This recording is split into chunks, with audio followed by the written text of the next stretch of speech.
Welcome back to another episode of Behind the Post. Our next guest has been the social media lead at Finastra for almost a year now. Together with his team, they look after everything LinkedIn and X, and he is also directly involved in building their employee advocacy program at Finastra. Please welcome to this show, Adrian Solomone. So, Adrian, are you ready to go behind the post with me? Yes, sure.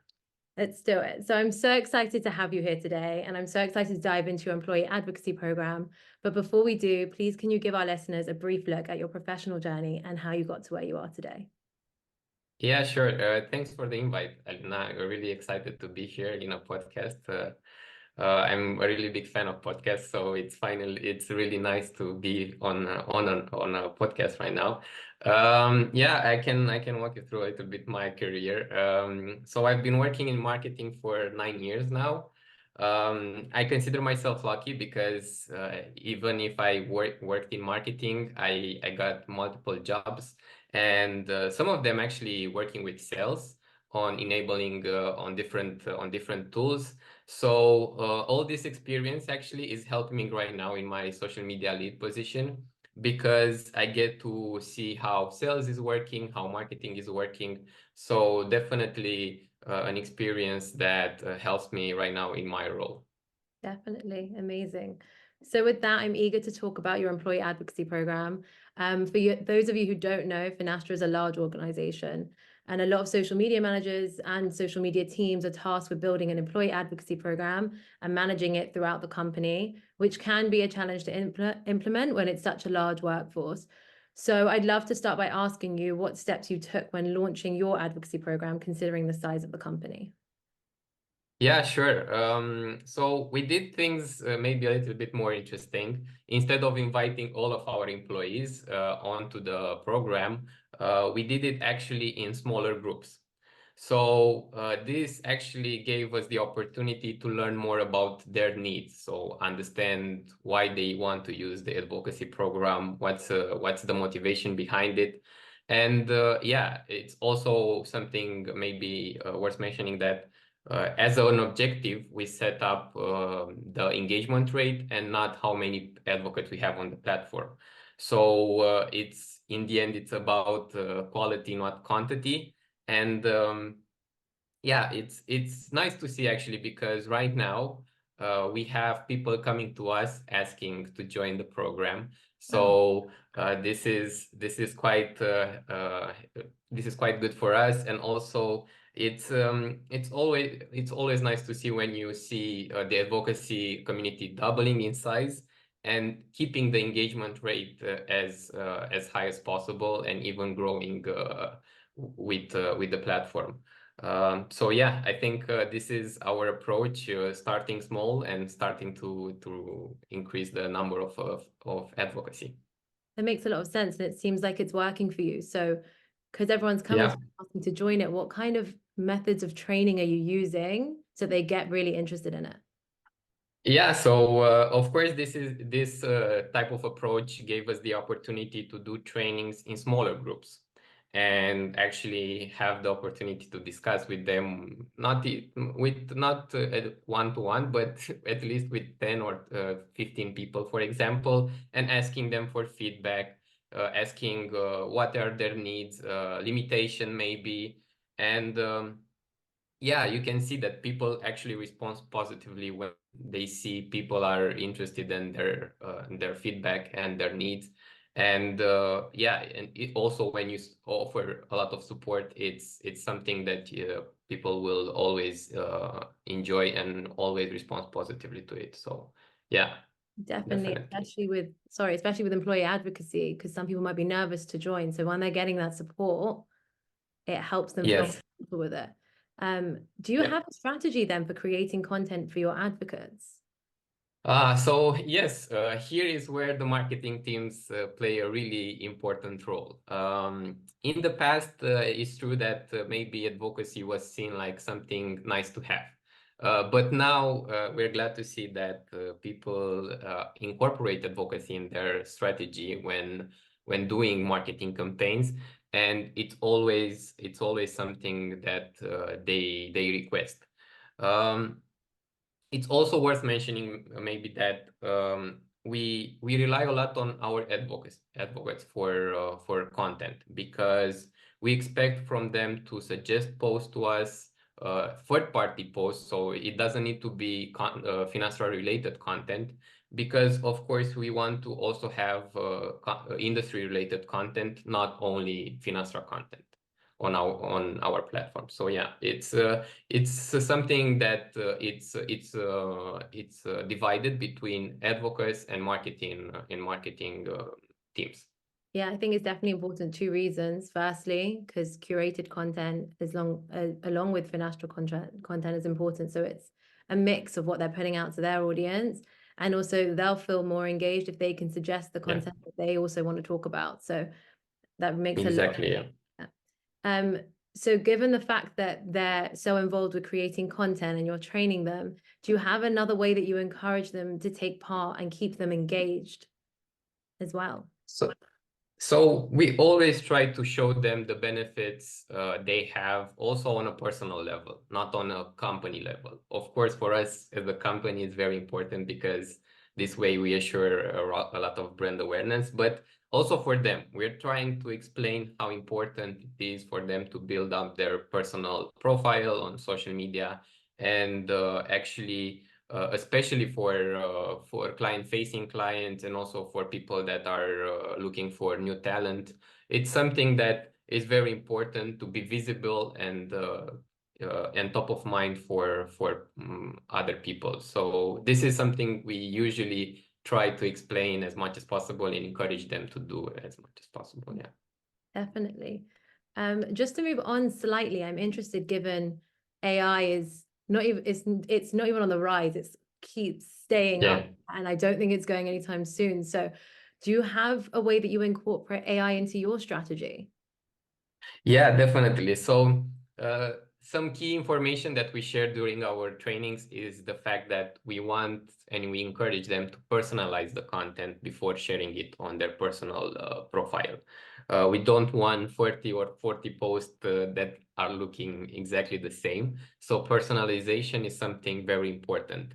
And AI actually makes life easier in this case, and it gives them a really good starting point, and it's something that they can use then to personalize the post and add their personal touch to them. So, and I remember when the entire frenzy about AI started, Oktopost was one of the first tools for us that incorporated AI. So for us, it was a key information that we use as a selling point for our employees to use Oktopost. I remember saying like, "Come to us. We have AI." Oh, So that's so interesting to yeah, hear. yeah, not the dark side, but Yeah. yeah, I'm glad to hear that's helping, because it's important for your advocates to personalize, so that it also makes them sound a bit more human. And you're right, like it's not the same post going out, and you've given them the starting point so they can rephrase it. So it's not like they're starting from the drawing board. So that was really interesting. Thank you for sharing that. yeah, sure. I'm wondering, with everything that you're saying, what results are you noticing from implementing your advocacy program?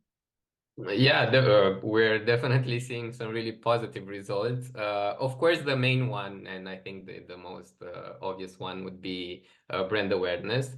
But then, of course, you see, for example, our LinkedIn page growing in followers. So because we try to tag our page in every post that we do from Oktopost. So this definitely helps us build our follower base. But also it's also about marketing campaigns. For example, when we promote local events, it's much better to use our network of advocates rather than just doing a post on our Finastra's page. And we actually did some case studies around this, because we wanted to show people how the results we have from Oktopost. So you can see, for example, in the case of webinars, usually I have an example where Oktopost is like the first channel that brought us the highest number of registrants. But there are other cases where maybe you have Oktopost on the second or on the third place, because yes, when we have paid media, it's really hard to compete with that. But at least like with organic or with email marketing, I think Oktopost is definitely up there when it comes to generating results. That's amazing. That's really interesting to hear. And I think it goes to show that advocacy can make such an impact on marketing efforts and in driving signups, like you said, to your webinar. And I know this is said a lot, but the trust people have in personal connections is so important. Exactly. So it's amazing to Yeah. see you're seeing those results as well. Yeah. How are you measuring the results of the program in terms of like maybe analytics or when you get down more to the granular details? Yeah, so in this case, I think Oktopost actually helps us a lot because, first of all, Oktopost is connected to Marketo, and this makes things easier for us. But also, you have the possibility of personalizing UTMs inside the platform. So we're definitely using that. You can set up conversions in the platform, something we leverage with big and important campaigns.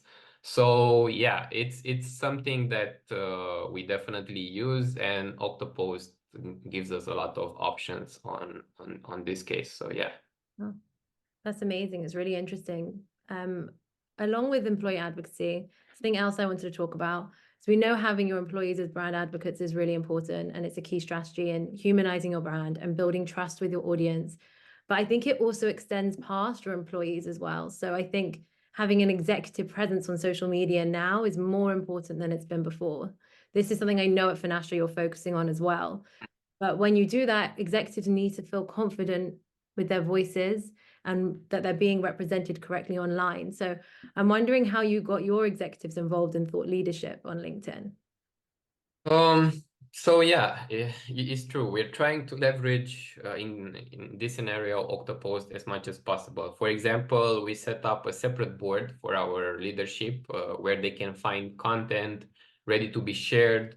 They only need to personalize based on their tone of voice, but we're trying to give them all the resources necessary and the support necessary to start doing this. They don't have a lot of time, so that's why we're trying to help them and give them as much resources as possible.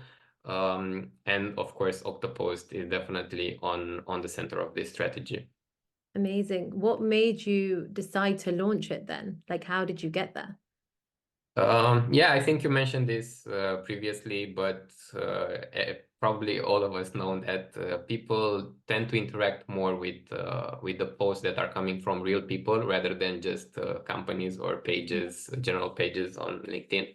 So of course that's why it's very important for us to have the leadership on there on LinkedIn being active, and we can see that people tend to interact more with those posts, and even from our employees, they tend to share content that is related to their leadership. So it's definitely something that will be beneficial for us on a long term.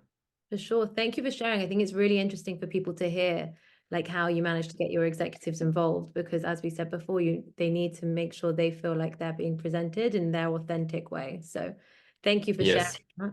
I want to wrap up with this last question as I know this is something social media teams do have on their mind. Proving the value on social media and business outcomes are really important for social media managers, teams, team leads, anyone involved. Has employee advocacy had an impact on these outcomes and conversations with your leadership? Yes, so the short answer would be yes. Yeah, The long answer would be definitely maybe. But yes, we're trying to bring all the metrics that we have around advocacy, at least like two or three in the dashboards that our leadership are looking on. And we're trying to showcase how important actually advocacy is when generating ROI and results, because in the end it's all about results. If we can actually show people that our advocacy program are generating MQLs and leads, we can then motivate them more to invest resources in this program. And yeah, it's also about showing the importance of having such a program in our company. It's definitely a work in progress. We have a lot of work to do on this case because even the sales cycle is quite big. So and we need to show the impact of advocacy in these scenarios. But yeah, I'm glad to see at least that we're bringing these metrics in front of our leadership, and they actually are interested in them and how they're growing. Yeah, that's really interesting. Thank you for sharing that. And I think, as you're saying, it's really important to get this data together and show it and show the results. And you can see the impact of as you're saying, this whole episode about the success you've been having at Finastra. And I said it before, but people trust people, and it can have a significant impact on gaining those MQLs, like you mentioned. So with that, I just want to say it's been so insightful and interesting to hear how you've built your employee advocacy program, how you're training your advocates, and how you got your executives involved in thought leadership. So I just want to thank you so much for joining me on this episode. Yeah, thank you for the invite, and yeah, happy to be here.